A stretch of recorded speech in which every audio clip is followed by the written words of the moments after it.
Chapter 3 properties of natural resource. आपण मागच्या व्हिडिओमध्ये बघितलं की प्रॉपर्टीज ऑफ एअर. तर एअरचं प्रॉपर्टीज काय?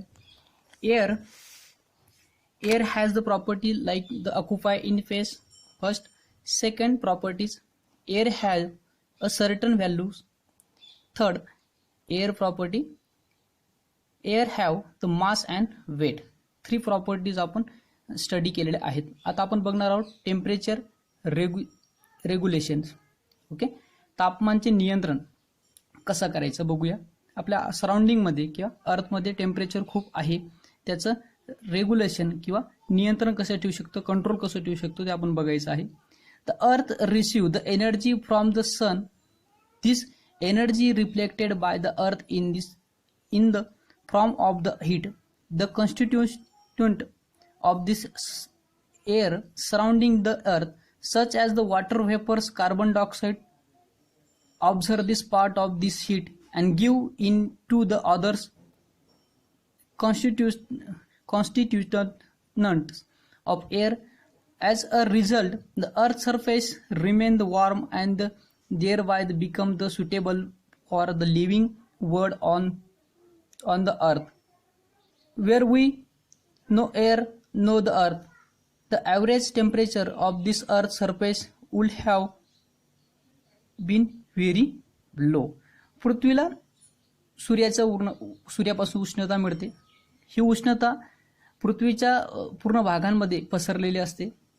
पृथ्वीभोवती असलेल्या हवेचे बाष्प हे कार्बन डायऑक्साईड किंवा कार्बन डायऑक्साईड व्यतिरिक्त जे काही हवेचे घटक आहेत ते शोषून घेतात. म्हणजेच कार्बन डायऑक्साईड हा घटक इतर घटकांना आपला कंटेन, उष्णतेचे कंटेन वहन करून घेतो. त्यामुळे सराउंडिंगमध्ये जे तापमान आहे ते अनुकूल राहतं. म्हणजेच हे जे घटक आहेत ते वातावरणातले तापमान घटकांकडे पसरवल्यामुळे तापमान हे वाढत नाही. त्यामुळे पृथ्वीवर असे अनुकूल वातावरण निर्माण असतं. त्यामुळे सजीव सृष्टीला तापमानाचा घात होत नाही. मग पृष्ठभागावरील सरासरी तापमान खूप कमी असते, ते हवेमुळेच देखील कमी असते. जरा डोके चालवा. What will happen in all this surrounding you us remove. आपल्या अवतीभोवती सर्व हवा जर काढून टाकली तर काय होईल? तर आपल्याला पहिल्यामध्ये सजीव असल्यामुळे आपल्याला एअर्स खूप इम्पॉर्टंट आहेत. त्यामुळेच आपण ब्रिदिंग करू शकतो, श्वासोश्वास घेऊ शकतो. जर एकूणच एअर इन्क्लूड होऊन गेली, बाहेर निघाली, तर आपल्याला आवाज, साऊंड येणार नाही. Will sound be heard in space. अवकाशात आवाज ऐकू येईल का? जर आवाज नसेल तर आपला आवाज येईल का? तर नाही. विद्यार्थ्यांना तुम्ही छान छान गाणं म्हणत असताल, छान आवाज असेल आणि पण जर आवाज नसेल तर आम्ही ते गाणे ऐकू शकत नाही. म्हणजेच ट्रान्समिशन ऑफ साऊंड, हवेचे प्रसारण आपण बघूया. All the sound we hear the recess thoughts the surrounding in air. The density of air also the changes due to the change in temperature. In winter, the density of the air increases. We can hear the whistle of this dense distant train clearly. Early in this morning, this winter, air is the useful as the medium of this transmission of sound. Sound हे ध्वनीचे प्रसारण करण्यासाठी, आवाजाचं प्रसारण करण्यासाठी उत्तम माध्यम आहे. आपल्याला जे ऐकू येत आहे ते ध्वनीच्या माध्यमानेच ऐकू येत असतं, साऊंडचा. तापमानातील बदल, चेंजेस झाले की हवेतील डेन्सिटी, घनता ही वाढत असते. थंडीमध्ये किंवा थंडीच्या दिवसांमध्ये आपण झोपेत असतो, खूप लांबवरची रेल्वेचा आवाज आपल्याला सहज स्पष्टपणे ऐकू येतो. तर का? तर कूल टेम्परेचरमध्ये एअरची डेन्सिटी ही वाढलेली असते, म्हणून आपल्याला साऊंड इझिली ऐकू येतो. बघूया आता आपण प्रॉपर्टीज ऑफ वॉटर. आता पाण्याची गुणधर्म काय आहेत ते आपण बघणार आहोत. First, what are the state in which water in found. पाण्याची कोणत्या कोणत्या अवस्था असतात? तर पाणी हे सॉलिड, लिक्विड आणि गॅसमध्ये असतात.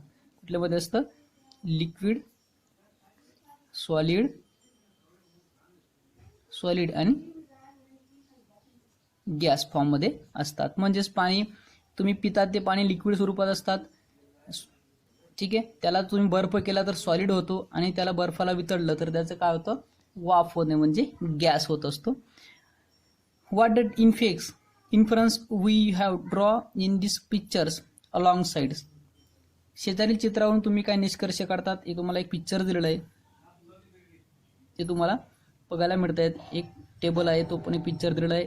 एक बलून आहे, त्यामध्ये पाणी भरलं आहे, वेगवेगळे त्याला होल केलेले आहे, त्याच्यातून पाणी बाहेर निघत आहे. ठीक आहे. Water occupied in liquid state in this under ordinary condition, water is the fluid substance. Water does not have own the space but has the volume in it. Can the pass through the small holes or the slip through the very small gaps or cracks. सामान्य तापमानात पाणी द्रव अवस्थेत असते. पाणी हा एक प्रवाही पदार्थ आहे. पाण्याला स्वतःचा आकार असतो, value, but has the value, त्याला स्वतःचा आकार नाहीये, त्याला आकारमान आहे. म्हणजे सूक्ष्म छिद्रातून अतिशय बारीक होलमधून देखील पाणी हे स्लिप होत असतं, क्रॅक होऊन बाहेर निघत असतं. On pouring the water in oil cleaned dish, water does not the spread but from the small round drop. Why does it happens? जर तुम्ही तेलाची एक भरलेली एका तबाकडीत जर पाणी टाकलं तर ते पाणी त्याच्यामध्ये लिक्विड स्वरूपात मिक्स होतं, पण पाणी आणि ऑइल, वॉटर आणि ऑइल, आता वॉटर असेल आणि हा ऑइल असेल, तर दोघी एका याच्या डिशमध्ये जर मिक्स केलं तर त्यामधील वॉटर कंटेंट ऑइल कंटेंटमध्ये मिक्स होत नाही, तर त्याचा काय तयार होतो? एक शेप तयार होतो, त्याला आपण पाण्याचा थीम असे म्हणत असतो. तर का? तर वॉटर मॉलिक्युल्स आणि ऑइल मॉलिक्युल्स एकमेकांनी मिक्स झाल्यानंतर एक विशिष्ट सबस्टन्स तयार होतो, त्यामुळे हा थीम तयार होत असतो. द प्रॉपर्टीज ऑफ वॉटर, तुम्हाला काही एक्सपेरिमेंट दिलेले आहेत खाली. एक प्लास्टिकची बाटली घ्यायची, मी ते रिडिंग करत नाही विद्यार्थ्यांनो, ते तुम्ही फक्त वाचून घ्यायची आहे. एक प्लास्टिकची बाटली घ्यायची, त्यामध्ये अर्धापेक्षा जास्त पाणी घेऊन बाटलीच्या तळाशी खून करा. बाटलीत बर्फ तयार करण्यासाठी फ्रीजमध्ये ठेवा आणि काही तासानंतर फ्रीज उघडून पहा, पाण्याचा काय झालेला असेल? बर्फ झालेला असेल. त्याची तुम्हाला नोंद घ्यायची आहे आणि पाण्याच्या पातळीच्या खुणेपेक्षा वाढलेली दिसेल. म्हणजेच तुम्ही एका बाटलीत पाणी घ्या, फ्रीजमध्ये ठेवा आणि तुम्ही त्याच्यात बर्फ झाल्यानंतर त्याची मेजरमेंट करा, त्याच्यात आकारमानात काय बदल झालेला आहे का. ठीक आहे. As the water freezer from this ice expand this value increases on freezing. How much was the increases in volume the water, in what properties did it increases. पाण्याचे बर्फ होताना पाणी गोठते तेव्हा त्याचे प्रसरण होते, एक्सपांड होते, प्रसरण होते, त्याच्या आकारमानात वाढ होते, इन्क्रीज होते. अँड गोठल्यावर त्याच्या मूळ आकारमानात किती वाढ झाली याचे प्रमाण तुम्हाला कळेल. ठीक आहे. तुम्ही फ्रीजमध्ये ठेवलेल्या वॉटरची मेजरमेंट करू शकतात. तुम्हाला नेक्स्ट एक्सपेरिमेंट पण दिलेला आहे, त्यामध्ये देखील तुम्हाला एक प्रयोग तुम्हाला कळता येईल. Take the bucket of water, drop many different kinds of article in it. The make spread list of these articles which skin in this water and those that the float. एका बादली घ्या, तिच्यात पाणी भरा, त्यात पुष्कळ वेगवेगळ्या वस्तू टाका. पाण्यामध्ये कोणती वस्तू बुडतात व कोणत्या तरंगतात याची तुम्हाला नोंद करायची आहे. टेक अशी एक बादली घेऊन त्याच्यात पाणी टाकायचे आणि कोणत्या वस्तू पाण्यात डीप होतात ते तुम्हाला बघायचं आहे आणि कुठल्या वस्तू तरंगतात ते बघायचं आहे. Take some water in float of these few pieces of the ice to it. Observe what happen. एका ग्लास घ्या, त्यात थोडे पाणी होता, त्यात बर्फाचे काही खडे टाका आणि निरीक्षण करा. हा पण एक्सपेरिमेंट तुम्हाला करायचा आहे. ठीक आहे, बघूया. Ice lighter than the water. When water freezer to form, the ice become the heater than the original liquid. When water freeze has that in this transform into the solid state, if the value increases there, the density of ice is less than the water. That is why the ice float on water. बर्फ पाण्यापेक्षा हलका असतो. जेव्हा पाणी गोठून त्याचा घनरूपात म्हणजे बर्फ होतो तेव्हा त्याचा मुळाच्या द्रवापेक्षा तो हलका असतो. पाणी गोठताना म्हणजेच त्याची स्थायू रूपांतर अवस्थांमध्ये रूपांतर होत असताना त्याचा आकारमान वाढतो. जेव्हा लिक्विड हे सॉलिड स्टेटमध्ये असतं त्याचा डेन्सिटी काय असते, इन्क्रीज होत असते आणि बर्फाची घनता डेन्सिटी कमी होत असते आणि त्याची मेजरमेंट हे वाढत असतं. म्हणून बर्फाचे खडे पाण्यात तरंगतात. पण बघितलेलं आहे त्याची जेव्हा डेन्सिटी कमी झाली त्यावेळेस ते बर्फ पाण्यात इझिली तरंगत असतात. Density of water, the inter relation between the volume and mass of the substance, the space occupied by the substance in its the volume, the store of matter in the substance, it is the mass, the density is equal to mass upon value. आता मास आणि value म्हणजे काय, वस्तुमान आणि आकारमान म्हणजेच आपली घनता निघत असते. ओके, आता मास म्हणजे काय, वस्तुमान, वस्तूने केलेलं वजन. आपण साधे घेऊ, मास म्हणजेच काय, वजन घेऊ, काय घे, वजन. आणि व्हॅल्यू म्हणजेच काय, त्याचं आकारमान. म्हणजेच पाणी अर्धा ग्लास भरणं म्हणजे त्याचं व्हॅल्यूम आहे आणि पाण्याचं एकूण वजन म्हणजे त्याचं मास आहे. परत समजा हे व्हॅल्यूम जर बघितलं तर 4 सेमी असेल, म्हणजे हे पूर्ण वजन जर 4 सेमी असेल आणि हे पूर्ण पाण्याचा ग्लास हा 6 सेमीचा असेल, त्यापैकी आपण 4 सेमी पाणी घेतलं, हे काय झालं त्याचं व्हॅल्यूम. आणि जर पूर्ण पाणी मोजलं, मेजर केलं म्हणजे त्याचं काय येईल, व्हॅल्यूम येईल.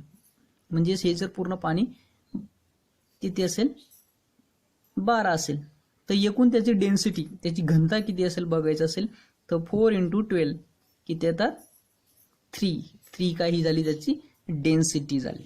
ठीक आहे विद्यार्थ्यांना, समजलं. Mass is measured in this gram and volume in this cube centimetre. Hence याचं मेजरमेंट करण्यासाठी वस्तुमान हे ग्रॅममध्ये तर आकारमान हे घनसेमी म्हणजे क्यूब सेंटीमीटरमध्ये मेजर करतात. Density is equal to gram upon CC म्हणजेच घन सेंटीमीटर. ठीक आहे, क्यूब सेंटीमीटर्स आपण त्याला म्हणतो, सीसी म्हणजे cube centimetre. Hence grams and volume, gram and cube centimetre is the unit of density. त्याला अंडरलाईन करायचं आहे. ओके, घनतेचे एकक ग्रॅम प्रति सेमी घनसेमी आहे. त्याला अंडरलाईन करायचे आहे, बॉक्समध्ये लिहायचं आहे. If the mass of 1 litre of the water is 1 kilogram then water is the density of water. म्हणजेच 1 लिटर पाण्याचे वस्तुमान 1 किलोग्रॅम एवढे आहे, तर पाण्याची घनता किती तुम्हाला सोडवायचं आहे. विद्यार्थ्यांना मी तुम्हाला डेन्सिटी कशी काढायची ते मी तुम्हाला सांगितलंय. तुम्हाला 1 लिटर वॉटर आणि 1 किलोग्रॅम देन द डेन्सिटी, तेव्हा 1 लिटर पाण्याचे वस्तुमान 1 किलोग्रॅम एवढे आहे, तर त्याची डेन्सिटी तुम्हाला काढायची आहे. तुम्हाला साधारण पद्धतीने एका ग्लासचं डेन्सिटी काढून दाखवलेली आहे. ठीक आहे विद्यार्थ्यांनो, व्हिडिओ समजला असेल. सायन्स विषय असल्यामुळे तुम्हाला परत वाचन करावं लागेल, व्हिडिओ परत पाहावं लागेल, तर तुम्हाला काही कन्सेप्ट क्लिअर होतील. पण दिलेले प्रयोग तुम्हाला स्वतः घरी करायचे आहेत, ऑब्झर्व करायचं आहे आणि समजून घ्यायचा आहे. काही अडचण असल्यास मला संपर्क करायचा आहे. धन्यवाद.